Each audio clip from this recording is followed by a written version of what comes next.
Hello everyone and welcome back to my channel. So before I get into this video, I just wanted to put a trigger warning out there for anyone who is struggling with sort of abuse, anything relating to sort of sexual, physical, any of this sort of abuse topics.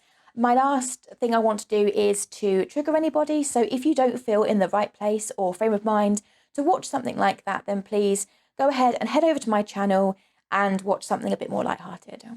So without further ado, I'm going to get started with this video.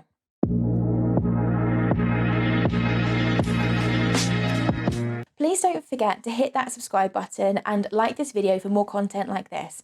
I also do haul videos and other bits that are a bit more fun and upbeat, but I do try and insert a mental health video here and there just to kind of, raise the awareness for something that is very highly stigmatized. You can also follow me on Instagram. I will leave the link in the description box below, but also my handle, my @ on screen. And there I do post things within the story that are things like polls and questions. Sometimes I say like, I'm going to do this video, like, do you want to leave any questions or assumptions? And that is actually really helpful because it allows me to kind of do the content that you guys would like to watch. So please feel free to follow me on there. And if you have any suggestions for videos, either leave them in the comment section down below or DM me on Instagram.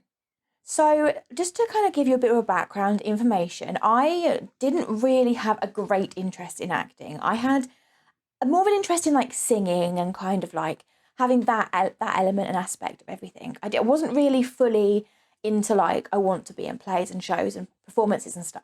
But I did some research and I managed to sort of audition to be in a local players group that's like an amateur acting thing, but they still get like reviewed by a governing body, I think it is. With that group, I was in, I think, 2 performances, one of which I was one of the main characters and the other one I was more of like a chorus slash sort of side character. So most of the pictures that I'm going to show you they might look completely different from me. That's because this is when I was 17 and I am currently 25. So I do look a lot different to what's in these photos, but I wanted to kind of just give you a bit of a background to it. So this first photo was taken during the pantomime that I was in. We performed the pantomime Red Riding Hood, and I was the principal boy, as they called it, which was Robin. It was Red Riding Hood's love interest. So we did rehearsals up until, I think it was the end of December, and then we performed it at the end of January. So we were doing quite a few sort of rehearsals and stuff towards like, I think it was like 4 performances maybe. I think there might have been a OAP's performance because we did like a reduced rate for them. And then there was like a Friday night, a Saturday matinee, and then a Saturday night. So we had the 4 performances and everything. The OAP night was more of a relaxed, chill type night where we didn't have to like be at our full and best, but it was just so we could run the whole play all the way through in front of an audience. So how I initially went about it was I initially auditioned to be in the chorus, which in pantomimes is like the background singers and dancers and everything. And I just sorted I kind of went in there and was like, any part is a good part. And that is how I wanted to like just do it, I suppose. And then I auditioned for the chorus, and because I was one of the older people that were auditioning, most of the children slash chorus members were sort of 16 and below. It was more of like they were smaller, they weren't my age, and I was quite a mature 17-year-old. So I then they basically took us aside and they, said, they did us in small groups and they said, oh, can you sing Happy Birthday? I think it was something like that. And at the end of the making sure we could all sing, they said to us, if any of you would like to kind of potentially do a more of a main chorus role, like sort of be like a main character within the chorus, then please let us know. And we would like you to sing sort of solo in front of us. So I did that. I went up to them and I said, oh, I'd really like to just try out, just see how it goes. And I ended up singing Sia's Titanium in front of them. And they basically didn't really say anything to begin with. And then the next rehearsal we had, they told me how good my singing was. And I had to sing on stage in front of like all the cast members and everything, just to see if I could. A few weeks later, they decided to give me the part of Robin, and I was really a bit shocked in a way because I'd never had much acting experience, but they told me that my voice was beautiful and they wanted to kind of take a chance, and they thought that, well, my voice is okay, they don't need to train me in that. They literally just need to help me in terms of the acting portion of it. So in the end, we did obviously the 4 performances, and It went really well. I was so happy. I remember having a bit of a cold when I was doing it, so it was really hard to actually sing to my full potential. So the guy that came and reviewed the pantomime, I was so happy when I got the copy of their review. So he reviewed the whole pantomime and said the whole pantomime was really, really good, and he gave us a few pointers in order to help sort of mould us and make us better than what it was.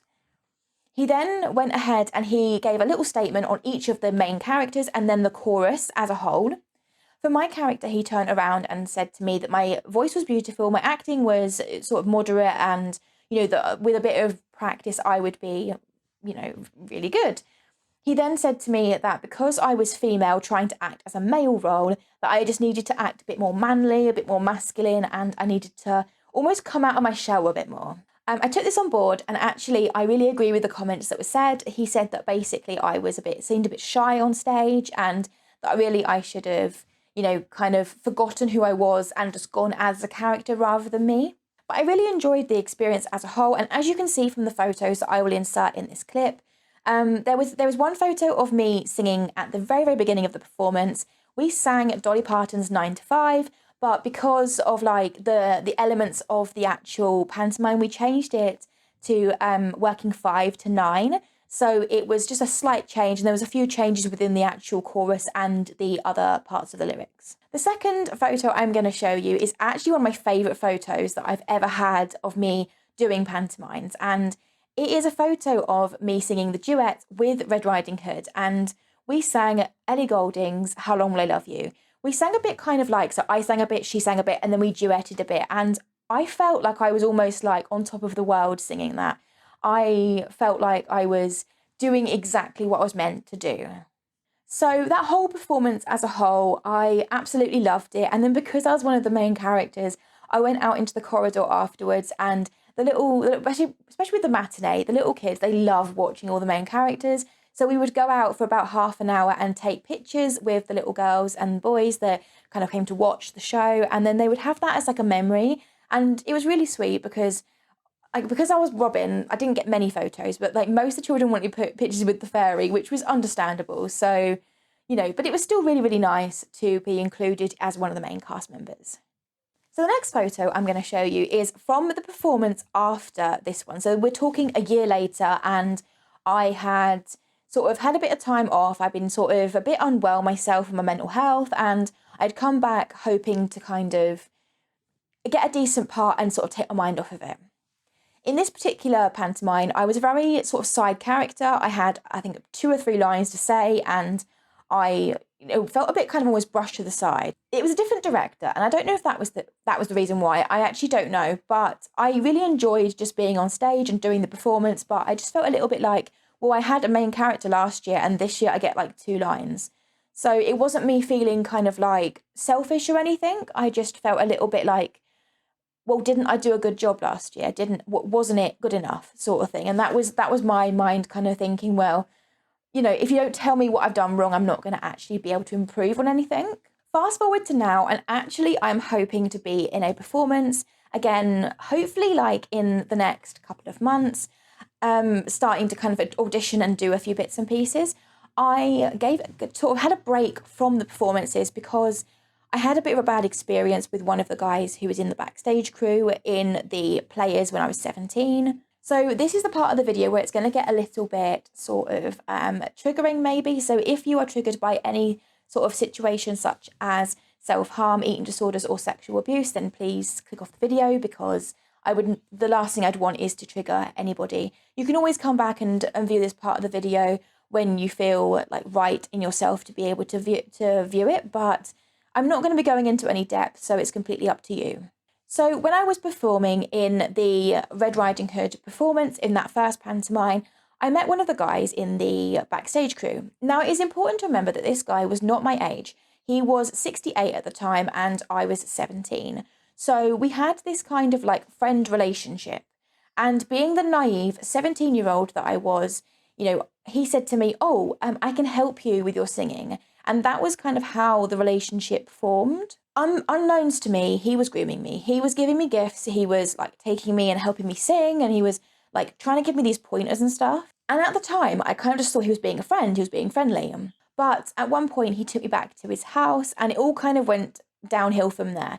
He sort of gained a lot of control over me, was making me do a lot of things that I didn't want to do. And at the time, I just didn't understand what was going on, and I didn't understand that it was wrong. So with this sexual abuse, he would give me reasons behind what he was doing. And he would then say it was consensual because I had said yes.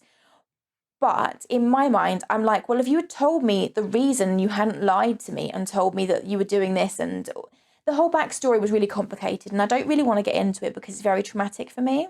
But basically, he was lying. He was using all of the things that were positive in my life against me and using that as a form of control. When I sort of told the police what was going on, they basically sort of arrested him, and, it seemed to be going really well. They arrested him and they sort of put him on bail and was kind of investigating. Fast forward a year, so to around the time when I was in the second pantomime in that sort of side role, he was let out off of bail because they deemed it as not enough evidence. I then appealed this, and then they said that they agreed with the previous decision, and they said that the case was going to be closed and it was not enough evidence. For me, as a sexual abuse survivor, that really kind of hit me hard because I was like, well, he's getting away with sort of touching me inappropriately, and that's basically as far as I'm going to go into this video because I don't want to trigger anybody. Since being abused by him, I have had quite a few therapies and sort of ways to try and cope with what happened. I still actually do go to quite a few therapies because I just need to be able to understand and process what's happened. So after the sexual abuse, I was left with a lot of PTSD symptoms. And for those of you who don't know, PTSD stands for post-traumatic stress disorder. And I was never formally diagnosed with it, but I received the therapy that was meant for people with PTSD. And when I actually did the questionnaire, I think the questionnaire was marked out of 60, and they said anything above 30 meant that you had either PTSD symptoms, and it was like mild at around 30, and then 40 was like moderate, and then anything above sort of 45, 50 was severe. And I think I scored something like 52. I was having panic attacks, I was having like flashbacks, I was not able to sleep, all these bits and pieces where I wasn't functioning, I wasn't able to actually be myself because I was just panicking all the time. And that is like the reality of, someone who has been abused in any way, in any sort of shape or form, whether it be sexual, whether it be physical, whether it be emotional, financial, neglect, anything. Like it leaves that person with a lot of scars, and it is important to understand that not everyone is able to process trauma in the way that it is needed to be processed in order to sort of not get over it, but understand what has happened and be able to talk about it. So as I said, I was diagnosed with like PTSD symptoms. It was never fully documented because I don't know, I never fully had that assessment, but I did have the treatment for it. And after having the treatment that I had, which is called EMDR, which for those of you who have never come across it, it stands for Eye Movement Desensitization Reprocessing Therapy. If you would like me to do another video where I explain my experience with having EMDR, then please let me know and I will sort of schedule in a video to be able to do that. Also, to anyone being abused, please don't be afraid to ask for help. Ask for help from anybody. Go to the police, go to a friend, a family member, anyone, even if you're not sure if it's right. Because I know when I was being sexually abused, I didn't understand that what he was doing was wrong. And it was only when somebody directly asked me, was this person doing something to me, that I thought, actually, yeah, he is. And yeah, it's not right. My abuse got to the point where it went from sexual to then him becoming quite aggressive with me. And that scared me so much into a silence and into not telling anybody. I had to have someone ask me directly, are you being hurt by? And that is the only way I was able to say, yes, I am. And that was literally just because I was scared. I was scared that if I told somebody, then no one would believe me. And I think that's one of the things that people who are abused are scared of, because they think that their abusers are so manipulative that are they going to manipulate everyone into thinking that I'm lying? So that's it for today's video. Thank you for watching, and I'm sorry it was a bit more of a tough subject and, it wasn't as upbeat and lively as some of my other videos, but I really did want to talk about something that does happen, and it happens more than you think it does. So if you want to take anything away from this video, please don't forget to just be mindful of the people around you, and keep an eye on your friends, keep an eye on your family, and most of all, be kind to yourself.